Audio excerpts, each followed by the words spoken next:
कई सालों पहले नदी के किनारे पर एक देश नामक नगरी हुआ करती थी। इस नगरी में शासन करने वाला राजा बहुत ही मूर्ख था। वही राजा का मंत्री भी बहुत चतुर था। एक दिन शाम के समय राजा और मंत्री दोनों नदी के किनारे टहलते हुए शाम का आनंद ले रहे थे। तभी राजा ने मंत्री से एक सवाल पूछा, क्या तुम बता सकते हो कि यह नदी की पानी किस दिशा में बहकर जाती है? मंत्री ने राजा को तुरंत जवाब देते हुए कहा कि यह नदी पूर्व की दिशा में जाती है। यह पूरब देश तक जाती है। इस पर राजा ने कहा कि वह नहीं चाहता कि हमारे देश का पानी पूरब के देशवासी इस्तेमाल करें। राजा ने मंत्री को नदी का पानी रोकने के लिए दीवार खड़ी करने का आदेश दिया। तभी मंत्री राजा से कहा कि ऐसा करने पर हमारा ही नुकसान होगा। राजा ने गुस्से में कहा कि पानी हमारा और पूरब देश वाले मुफ्त में इस्तेमाल कर रहे हैं और तुम क्यों बोल रहे हो कि हमारा ही नुकसान होगा?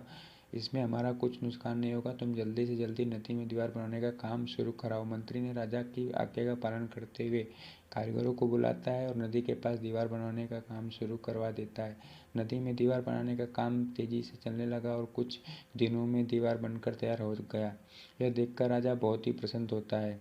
परंतु उनकी मूर्खता के कारण कुछ दिन बाद जब बारिश का मौसम होता है तो नदी का पानी पूरे गांव में भरने लगता है। धीरे धीरे पानी लोगों के घरों में घुसने शुरू हो जाता है।